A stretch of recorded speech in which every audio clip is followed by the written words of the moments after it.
I love visiting Canberra any chance I get. And when Floriade comes around, I make a beeline for this fantastic flower festival. June and Edna, welcome to Floriade. Today, though, I'm in Canberra, seeking out not so much the power of flowers, but the power of the people. I'm at a park in North Canberra to meet landscape architect Edwina Robinson. Her work building foliage-filled microforests in the suburbs is growing good in the hood. So how exactly would you define a microforest? Well, I call it a dense pocket of urban vegetation that cools the landscape. Where did it all begin for you? Well, 2019 was Australia's hottest and driest year on record, and here in the ACT we only had 358 millimetres of rain. That's about 58% of the average, so that was putting it just outside of a semi-arid zone. And we know with climate change that it's likely to be hotter and drier in the future. So I wanted to do something about that. And I came across some information about tiny forest making. And I realised that's exactly what I wanted to do here in Canberra. I was going to make microforests. So this is your first trial site? Yeah. So we wanted to choose plants that were really hardy and could cope with extremes of drought. We deliberately didn't plant eucalyptus because we were concerned that people would be worried that there'd be a fire risk. We chose the Currajong because it's been ranked as the #1 species for a hotter, drier future in Canberra. And the second one is the Casuarina cunninghamiana, or river she oak. We got some of our plants from a nursery 500 kilometres from here, and they experience really cold winters down to -9 and up to 49 degrees in summer. What did you do as far as the contours? So these existing mounds were here, so we treated them like the top of the catchment, so that they were convex, and we changed their tops so they were concave, so they acted like a dish. Yeah, so the water didn't all just run off. You actually held it and allowed it to infiltrate into the mound a little. That's right. The earthwork started in September 2020, so the machinery moved in. They dug 26 lineal metres of trench, that's up to 800 millimetres deep, and in the bottom half it's got a combination of sand and gravel, so that can store rainwater. The other thing we included as part of the water harvesting measures are a bog and also sand infiltration points. So the sand infiltration point comes to the soil surface, and we use pebbles or rocks on the top so we know where it is, and it links down to those underground trenches. So it's a really great way to water during a drought. So for any gardener who has like a wicking bed, it's exactly the same. That's right. I'm interested to go in and see. Okay, yeah. Let's go in. Here we go. It's built quite a microclimate, and just stepping inside... It's much cooler. It is cooler. Heaps cooler. Now, the general rule of thumb in gardening is to give space to your planting.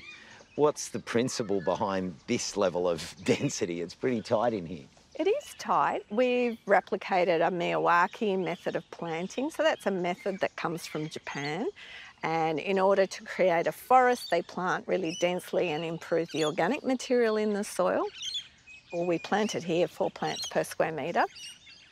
So the idea is we'll come back and assess what's happening here. I mean, I like the idea of thinking, not just 5 and 10, but 15, 20, 30 years' time, and to see what the science will be telling us at that point. That's right. So a lot of this is an experiment. With the first microforest site putting down roots, it was soon adopted by others. We're headed to a nearby suburb to take a look. Now, this microforest has quite a different feel about it straight away. Yeah, it's a really different vibe here.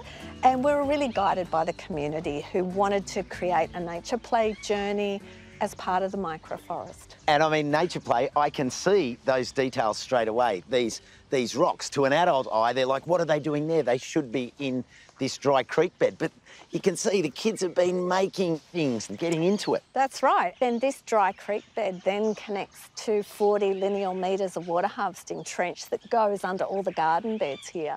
Giving the plants the chance to access water that's drawing their roots deeper down. That's right. And look at this. Someone has been sitting here making a mud cake creation, but the plant species, I can imagine as they grow up, it's going to make this a real little amphitheatre and secure, and you'll be safe in here. That's right, it will become really enclosed. So we've got plants like the tea trees that will kind of create a bit of a barrier to the north. We've got creeping boobiella, we've got lamandra longifolia. We've also got things like the local callistemons, and then higher up on the banks, things like alocasuarinas. And, you know, these logs, I mean, that's habitat as well. Ah, familiar friend. One of our currajongs, and here, I think because there's more sunlight coming into them, they're actually thriving a little bit more. It's more like 3 plants per square metre. Aha. Purdie Bowden is one of the locals who's taken the lead to get this one growing. What was it that made you want to get involved with this kind of project? Well, I've long been concerned about climate change, and in my day job I have worked for many years in international climate change policy. I really wanted to do something that was very local and very tangible, and I thought this was a great project to do it and to really let people feel that they're contributing to a problem that's actually overwhelming and quite hard to solve. It's really been a volunteer effort, and it's just been great to feel the whole community sort of come in behind it. We've been guided by Edwina's vision, which has been a fantastic process. We couldn't have done it without her proving that it could be done. I'm going to make a mud cake. What do you think of the micro-forest? It's amazing, and I like building stuff here. Yeah. So much trees around. It feels like it's already changed the climate already, just from this little bit, so seeing what it's going to do in the future is going to be amazing. When it first opened, there was like hardly any plants there, and all super tiny. Now they're pretty big. Yeah. Look how big they are. Yes. The bulbine lilies we've planted here are bulbine glauca, and they come from Nangus, which is west of Gundagai, where I used to live on a farm. So then I've grown some of the plants, and here they are in the micro-forest. So this is your creation? Yes, indeed. And it was really lovely to include the community in it. And so we put some emails out and calls out for garden prunings. And this is all made with garden prunings. So what are some of the key plants in here? Oh, there's lots of plum, there's some apple, this is some flax. Yeah. Do you see what joy it brings? Absolutely. What's the future hold for micro-forests? Are there more on the way? Absolutely. Well, we've built 3 here in Canberra. We're planning one at the south coast, and I've just been speaking to people here today. So we would love to get one started in Queanbeyan. We reached out to Edwina about how to do it. I think it's a big demonstration of what's possible when people come together, and especially the fact that this was community-led. Crowdfunded. I think it really adds a sense of empowerment and what people can do when they have the big ideas. Do we need some powder? Yeah.